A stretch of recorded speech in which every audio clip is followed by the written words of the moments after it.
जा पर कृपा राम की होई, जा पर कृपा राम की होई, जा पर कृपा राम की होई, जा पर कृपा करे सब कोई।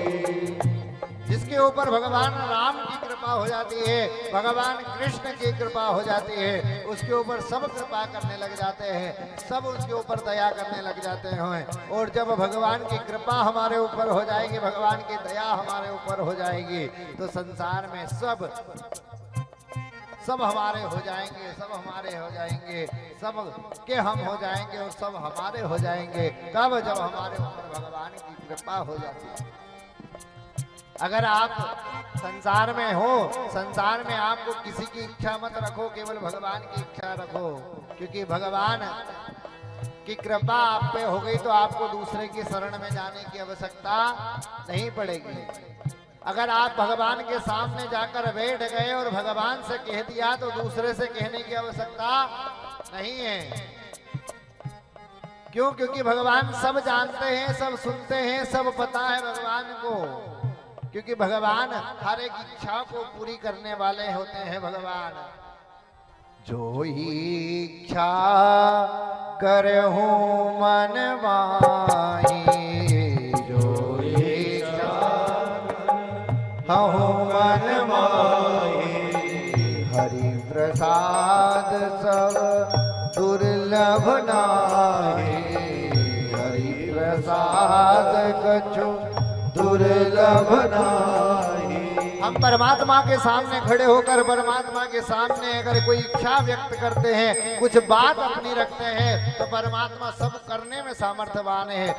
हरि इच्छा कछु दुर्लभ नाहि, हरि इच्छा कछु दुर्लभ नाहि। भगवान ने अगर आपको आशीर्वाद दे दिया, प्रसाद दे दिया, तो आपको फिर कोई दुर्लभ बात नहीं है भगवान के लिए आपकी इच्छा पूरी करना। और भगवान, इसलिए आपसे हम बार बार कहते हैं सज्जनों, केवल भगवान की शरण ग्रहण करो, भगवान को पालो। अगर अभी हम संसार में विलीन हैं, संसार में लगे हुए हैं, तो अभी आपकी आंखों पर पट्टी बनी हुई है। और देखिए, धृतराष्ट्र की आंखों पे पट्टी बंधी थी तो कुल का सर्वनाश कर लिया था, अपने पुत्र का अवगुण नहीं देख पाया, और पुत्र का अवगुण ना देखने के कारण पूरे कुल का नाश धृतराष्ट्र ने कर लिया। माता पिता ने अपनी आंख पे पट्टी बांध ली, दुर्योधन का अवगुण नहीं दिखा, और दुर्योधन वाह भाई, दुर्योधन वाह भाई, दुर्योधन वाह भाई के चक्कर में पूरे कुल का विनाश कर लिया। इसलिए आप सबसे मेरी प्रार्थना है कि आंखों से पट्टी हटाकर भगवान की शरण ग्रहण करिए। जो इच्छा तो करहु मन माही, जो इच्छा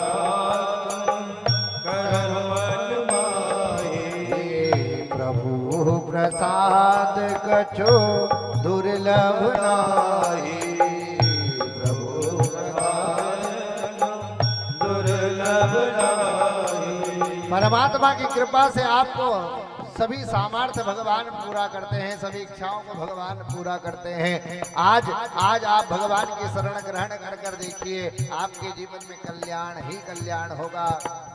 आज गोकुल में, बरसाने में, वृंदावन में भगवान बाल लीलाएं कर रहे हैं। इधर भगवान ने पृथ्वी देवी आई और आकर प्रार्थना करी, परमात्मा आप उनको 56 भोग लगा रहा है, कोई आपको माखन खिला रहा है, कोई मिश्री खिला रहा है। भगवान आप मेरे द्वार पर आए, मेरे घर पर आए हैं, मैं आपको कैसे भोग लगाऊं? पृथ्वी प्रार्थना कर रही है भगवान से। तो क्या करा भगवान ने? एक मिट्टी का गोला उठाया और अपने मुख में धारण कर लिया और कहने लगी, पृथ्वी भगवान को भोग लगा रही है। पृथ्वी महारानी, तुम ही निवेदित भोजन करहि, तुम ही निवेदित भोजन करहि, प्रभु प्रसाद पट भूषण धरहि प्रभु भूषण धरहि। पृथ्वी महारानी का भोग स्वीकार करा भगवान ने, मिट्टी का लड्डू बनाया और मुख में धारण कर लिया। और मुख में धारण जैसे ही करा और जैसे ही पृथ्वी का भोग लगाया और भोग लगाकर बलराम ने देखा कि कन्हैया तूने मिट्टी खाई है। माँ यशोदा से शिकायत करने लगा और शिकायत करते करते माँ यशोदा ने कान पकड़ा, कन्हैया से कहा कि कन्हैया तूने माटी खाई है। कन्हैया ने कहा कि ना माँ मैंने माटी नहीं खाई है।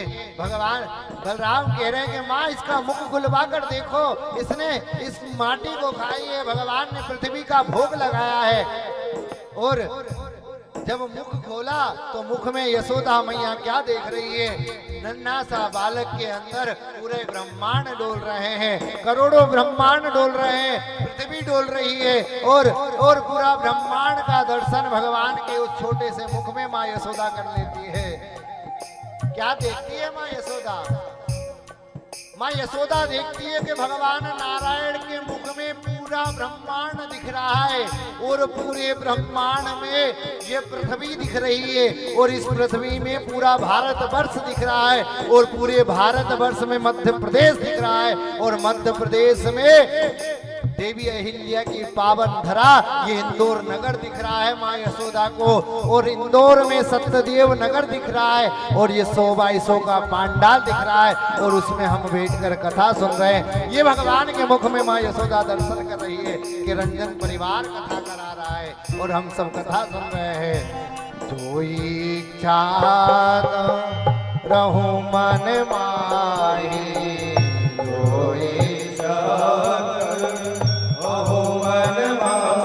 भगवान ने आज रंजन परिवार की इच्छा को पूरी करा। आज हमारी बहन प्रीति देवी की बहुत दिल से इच्छा थी कि भगवान में कथा करवाऊं, मैं एक ऐसा आयोजन करवाऊं कि जिसमें मेरा पूरा परिवार इकट्ठा हो, मेरा पूरा परिवार शामिल हो और बड़ी धूमधाम से मैं कथा का आयोजन करना चाहती हूँ महाराज जी। आज देखिए इच्छा करी और उस इच्छा को पूर्ण करने के लिए भगवान लगे रहे हैं, क्योंकि भगवान की इच्छा थी, सत्कर्म की इच्छा थी, तो भगवान ने भी कह दिया प्रभु प्रसाद कछु दुर्लभ नाही, प्रभु प्रसाद कछु दुर्लभ नाही। परमात्मा ने हमारे रंजन परिवार की आज इच्छा पूरी करी और आज इस 7 घाट के बास में आपके रंजन परिवार के पूरे पितृ इसमें बैठकर कथा सुन रहे हैं। कितने सौभाग्य की बात है। आपकी संतान अगर जाकर थाने में अगर आपको संतानों को छुड़वाने जाना पड़ा, मदिरालय से लेने जाना पड़ा, तो आपको कैसे लगेगा? आपकी संतान अगर मंदिर में बैठी हुई आपको दिख जाती तो मन प्रसन्न हो जाता है कि कैसा मेरा बालक है। देखो आज तो भगवान की हनुमान चालीसा करी, आज भगवान के पूजन कर रहा है मेरा बेटा, कितनी अच्छी बात है।